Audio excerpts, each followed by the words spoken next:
Lecture topic है measurement of screw thread. ये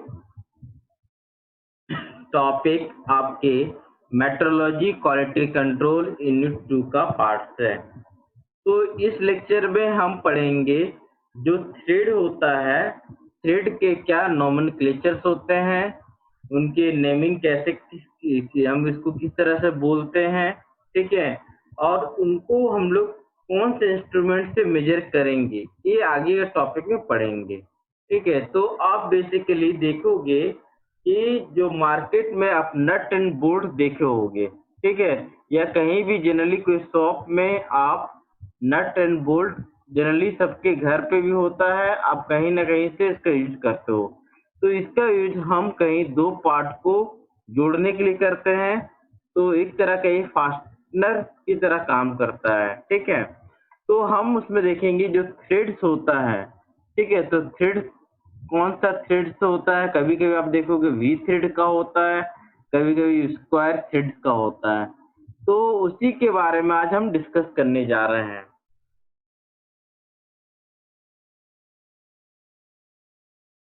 तो बहुत सारे वेराइटीज ऑफ थ्रेड्स होते हैं, जैसे हम बोलते हैं साथ वी थ्रेड। तो इस थ्रेड में आप देखोगे जो एंगल होता है, उनके बीच का एंगल, इस थ्रेड के बीच का एंगल को हम लोग में 60 डिग्री होता है।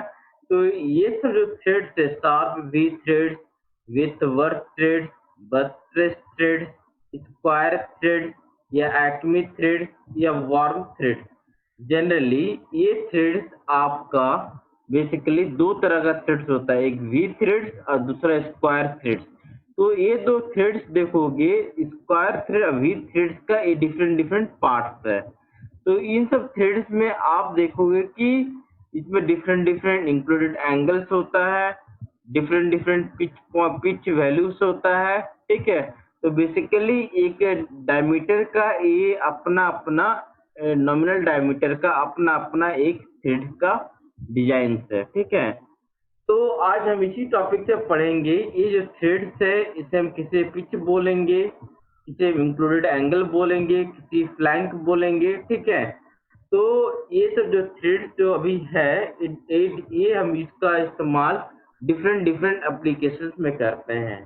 जैसे मान लीजिए कि हमको जो ब्रिटिश स्टैंडर्ड विथवर्थ थ्रेड हम लोग जनरली यूज करते हैं, जहाँ पे आप देखोगे कि वो थ्रेड जहाँ यूज होता है, जहाँ पे लीकेज नहीं होना चाहिए, उस जगह पे हम विथ वर्थ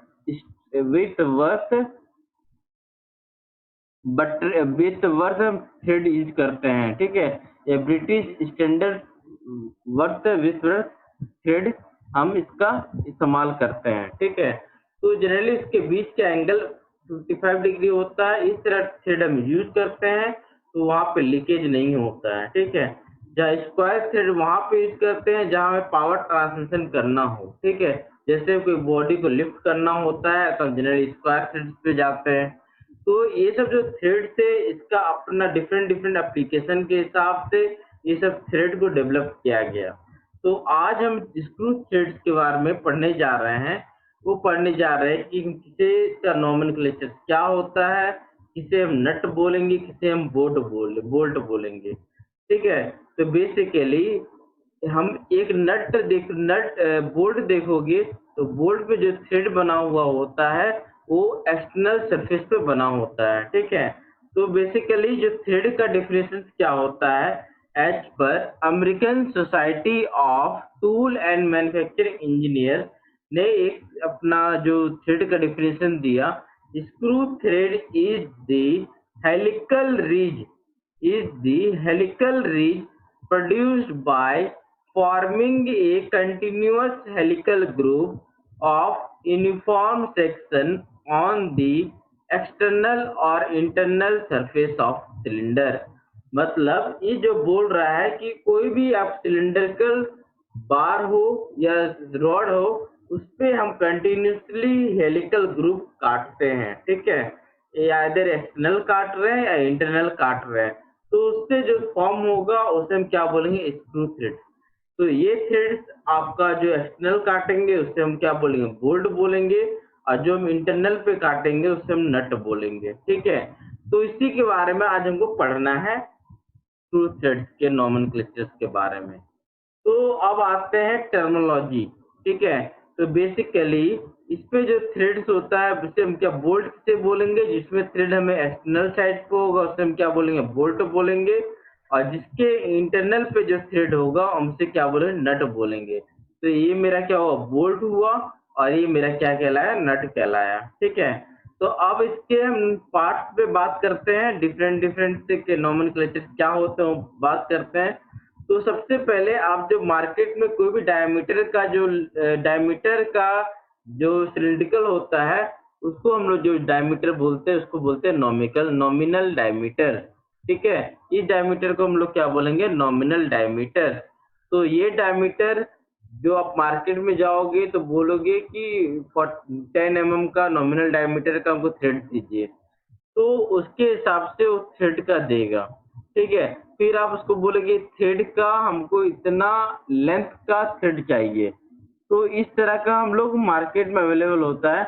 इसको हम लोग डिनोट करते हैं M10, मतलब M10 मतलब 10 वहाँ डायमीटर हुआ, इंटू लेंथ बोलेंगे तो लेंथ ऑफ थ्रेड कितना है, ठीक है। यदि हम M10 इंटू 45 mm बोलते हैं तो इसका मतलब हुआ जो थ्रेड है, जो बोल्ट है आपका बोल्ट है 10 mm का बोल्ट है, नॉमिनल डायमीटर 10 mm है, और जो 45 है उसका लेंथ ऑफ थ्रेड है। क्लियर है। तो जो हम लोग नोमेनक्लेचर के लिए यूज करते हैं या आइडेंटिफिकेशन के लिए जो यूज करते हैं जो डायमीटर, वो हम लोग क्या बोलते हैं, इसको नॉमिनल डायमीटर। क्लियर हुआ। ये डायमीटर क्या कहलाया, मेरा नॉमिनल डायमीटर। अब हम आते हैं ये जो आपके जो थ्रेड के जो पार्ट्स है उससे बात करते हैं। जो थ्रेड के अपर मोस्ट पार्ट्स होता है, जो अपर मोस्ट होगा, ठीक है, या आउटर मोस्ट होगा, उसे हम क्या बोलेंगे, क्रस्ट बोलेंगे। और जो इसके इनर मोस्ट होगा पार्ट, उसके जो इनर मोस्ट जो होगा उसे हम क्या बोलेंगे, रूट बोलेंगे। तो ये आपका क्या हुआ, क्रेस्ट हुआ, जो इसका अपर आउटर मोस्ट पार्ट है। और ये आपका लोअर मोस्ट पार्ट है, या मतलब जो नीचे का जो सरफेस है, जो पॉइंट है, उसे हम क्या बोलेंगे, रूट बोलेंगे। क्लियर है। तो इन दोनों को देखेंगे, इन दोनों ये जो है, इस फेस को हम क्या बोलते हैं, फ्लैंक बोलते हैं, और इस फेस को भी हम फ्लैंक बोलते हैं। मतलब ये जो फेसेस होता है उसे हम क्या बोलते हैं, फ्लैंक बोलते हैं। और इन दोनों के बीच का जो एंगल होता है उनसे क्या बोलते हैं, एंगल ऑफ थ्रेड या इंक्लूडेड एंगल। मतलब यदि दो फ्लैंक के बीच का एंगल होगा उसे हम क्या बोलेंगे, इंक्लूडेड एंगल बोलेंगे या एंगल ऑफ थ्रेड बोलेंगे। क्लियर है अभी यहाँ तक। अब आते हैं, बात करते हैं, अब हम बात करते हैं इन दो डिस्टेंस के बारे में। अब हम बात करने जा रहे हैं, यहाँ से जो डिस्टेंस होगा, दो क्रस्ट का जो डिस्टेंस होता है उसको हम क्या बोलते हैं, पिच बोलते हैं। क्लियर है सबको। ये जो मेरा डिस्टेंस होगा, distance between the two crest is called as pitch, या distance between the two root is called as pitch, ठीक है। आइदर यहाँ से यहाँ तक मेरा डिस्टेंस मेरा क्या कहलाएगा, पिच कहलाएगा, या मेरा यहाँ से यहाँ तक डिस्टेंस मेरा क्या कहलाएगा, पिच कहलाएगा। क्लियर है यहाँ तक। इस फेस को क्या बोलते हैं, फ्लैंक फेस बोलते हैं। इस फेस को क्या बोलते हैं, फ्लैंक फेस बोलते हैं। ये दोनों फ्लैंक एक एंगल के फॉर्म में होता है, उससे जो एंगल बनेगा उसे हम क्या बोलेंगे, थ्रेड एंगल या एंगल ऑफ थ्रेड या इंक्लूडेड एंगल बोलेंगे। क्लियर है यहाँ तक। अब आते हैं डायमीटर के ऊपर।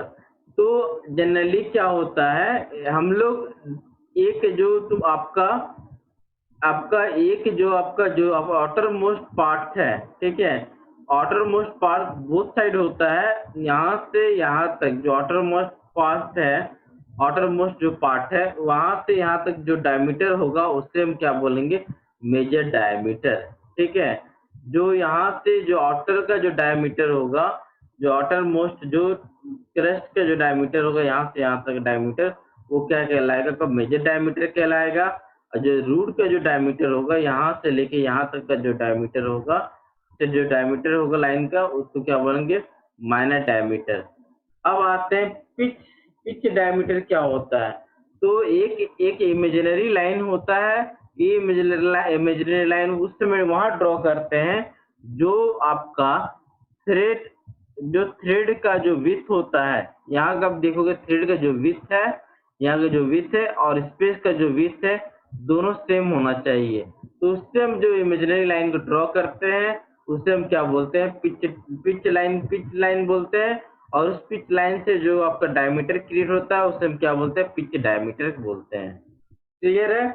मतलब जो आपका थ्रेड के बीच में जो यहाँ थ्रेड नहीं है, यहाँ पे जो स्पेसेस है, इसका जो स्पेस होगा, इसका जो यहाँ से यहाँ तक डिस्टेंस, जो थ्रेड के बीच का डिस्टेंस होना, दोनों सेम होना चाहिए।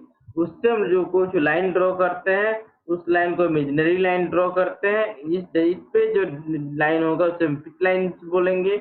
इस पिच लाइन से जो डायमीटर क्रिएट होगा उसको हम क्या बोलेंगे, पिच डायमीटर बोलेंगे। तो यहाँ तक क्लियर हो गया। उसी तरह नट में भी आते हैं। नट में भी वही चीज होता है, जैसे उसका आउटर मोस्ट पार्ट को क्या बोलेंगे, आउटर मोस्ट पार्ट आपका यहाँ कहलाए, इसके यहाँ कहलाएगा, ये आपके लिए क्रेस्ट होगा और ये आपका रूट कहलाएगा। क्लियर है? ठीक है।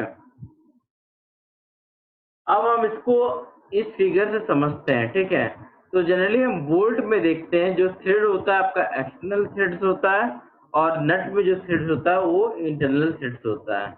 ठीक है, तो पिच लाइन्स हम लोग इस लाइन को ड्रॉ करते हैं जहां पे आपका ये जो अब थ्रेड का जो विड्थ है वो जो जहाँ स्पेस का विड्थ से मैच होना चाहिए। डिस्टेंस ऑफ थ्रेड का जो विड्थ है वो स्पेस के विड्थ के मैच हो जाएगा।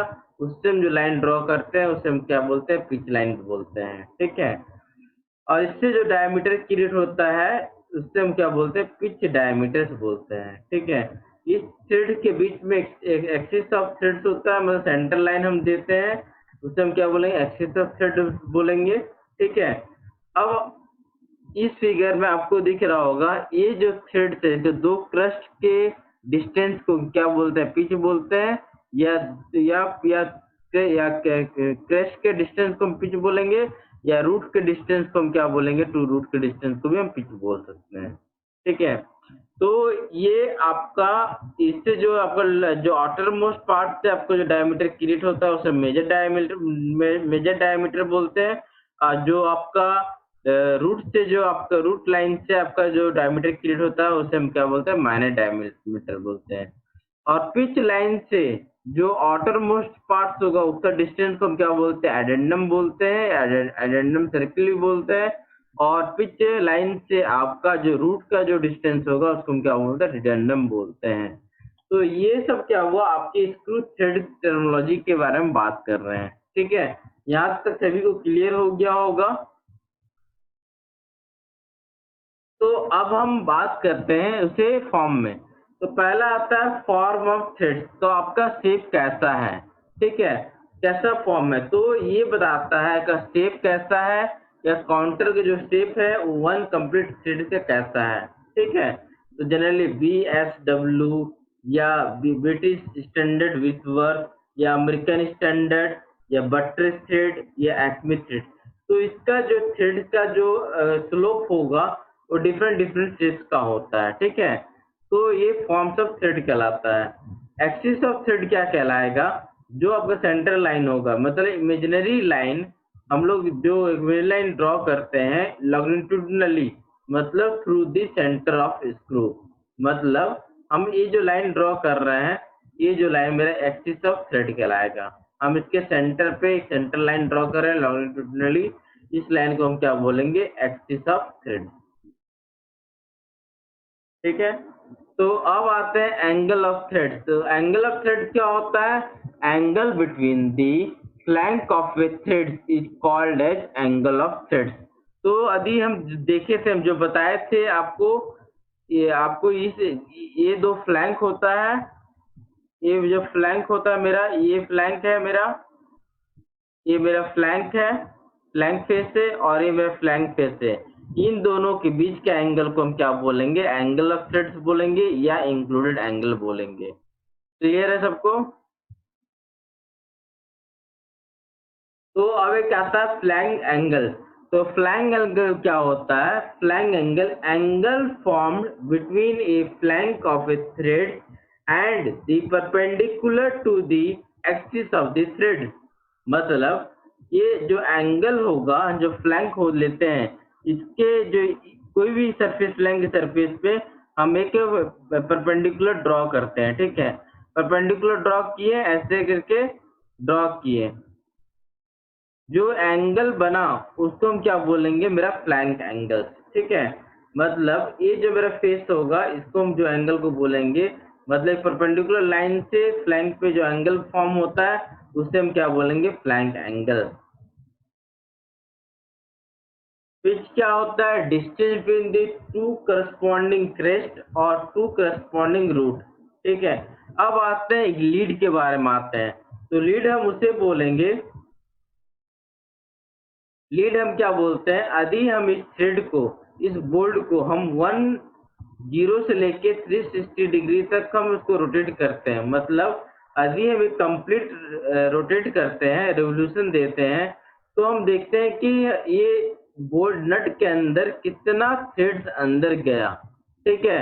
मतलब 1 कंप्लीट रोटेशन में यदि ये बोल्ट के अंदर नंबर ऑफ थ्रेड्स कितना अंदर चला जाता है, उसे हम क्या बोलेंगे, डिस्टेंस को क्या बोलेंगे, लीड बोलेंगे, ठीक है।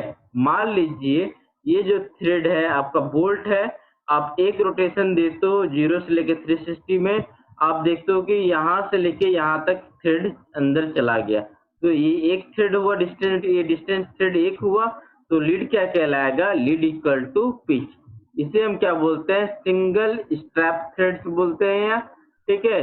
तो मतलब यदि एक थ्रेड्स अंदर गया नट में, तो डिस्टेंस को क्या बोलेंगे, लीड बोलेंगे।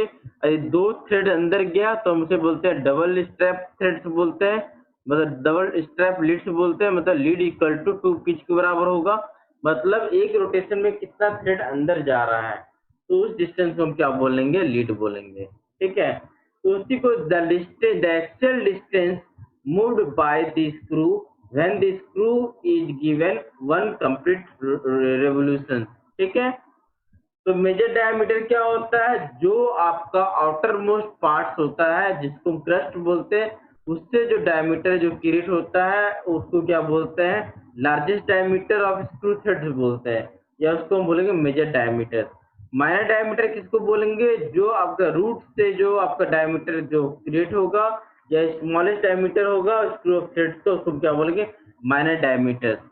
तो पिच डायमीटर या इफेक्टिव डायमीटर उसे बोलेंगे, द इमेजिनरी डायमीटर, एक इमेजिनरी डायमीटर होगा of a cylindrical passing through the thread at the point where the thread width, मतलब थ्रेड का जो विथ होगा equal to space between the thread, उसी से जो लाइन हम ड्रॉ करेंगे उस लाइन को पिच लाइन बोलेंगे, और उससे जो डायमीटर क्रिएट होगा उसे हम क्या बोलेंगे, पिच डायमीटर। तो सभी को क्लियर हो गया होगा, थ्रेड का टर्मिनोलॉजी क्या क्लियर हो गया होगा सभी को, थ्रेड का नोमेनक्लेचर समझ में आ गया होगा। अब हम अगले लेक्चर्स में जो हम नोमेनक्लेचर पढ़े हैं, जैसे मेजर डाया, माइनर डायमीटर या पिच डायमीटर, इसे हम कैसे मेजरमेंट करेंगे, तो उसके लिए इंस्ट्रूमेंट्स होगा, वो हम आपको नेक्स्ट लेक्चर में बताने जा रहे हैं, ठीक है।